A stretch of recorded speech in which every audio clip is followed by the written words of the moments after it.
Bonjour et bienvenue à la minute de formation offerte par Actualisation. Cette semaine, nous allons voir l'échange de cadeaux au bureau. L'objectif est d'offrir des conseils afin que l'échange de cadeaux au bureau se déroule bien. La période des fêtes approche à grands pas et parfois les organisations optent pour des activités d'échange de cadeaux afin de souligner cette période. En général, cette activité d'échange doit contenir des consignes claires, des règles préétablies et doit avoir été bien réfléchie avant d'avoir lieu. Voici quelques conseils pour un échange de cadeaux réussi.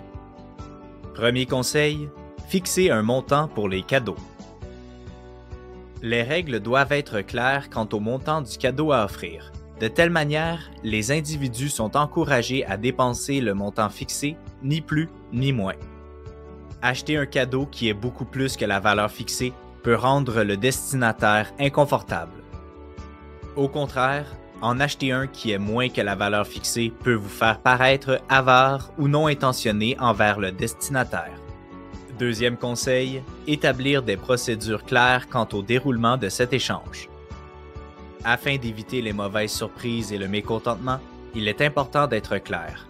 Par exemple, cet échange peut être de type Père Noël secret, ou bien des cadeaux emballés qui seront pigés à tour de rôle et qui peuvent être volés par des collègues ultérieurement. Troisième conseil, faire attention aux cadeaux inappropriés. Les cadeaux gênants, les blagues ou bien les cadeaux déplacés sont à éviter lors d'un échange de cadeaux. Des exemples de cadeaux inappropriés peuvent être la lingerie, du parfum ou des articles pour éliminer les odeurs corporelles, des objets personnels et des substances illicites. Optez plutôt pour des cadeaux tels que des accessoires ou décorations pour le bureau, des livres, une boîte variée de boissons chaudes, une tasse, une plante ou des cartes cadeaux pour des cafés, des restaurants, des magasins ou le cinéma. Quatrième conseil, faire preuve d'étiquette et de politesse. C'est très important de remercier la personne qui nous offre un cadeau, même si on ne s'attendait pas de recevoir de cadeau de sa part ou que son cadeau ne nous plaît pas. Mais qu'en est-il des cadeaux offerts à des collègues que l'on apprécie au travail ou bien des cadeaux au patron sans que ça fasse partie de l'échange de cadeaux?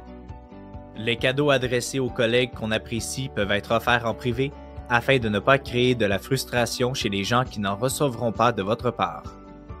En ce qui concerne les cadeaux destinés au patron, les avis sont mitigés. Pour certains, c'est une manière de leur montrer votre appréciation et pour d'autres, cela n'est pas approprié et ça peut être perçu comme si vous cherchiez des faveurs. Toutefois, un cadeau de la part de toute l'équipe est souvent bien accueilli. C'est ainsi que se termine la minute de formation de cette semaine. On se donne rendez-vous la semaine prochaine. Rejoignez-nous sur notre site internet au www.actualisation.com ou contactez-nous au 514-284-2622. Actualisation, formation et conseils depuis 1970.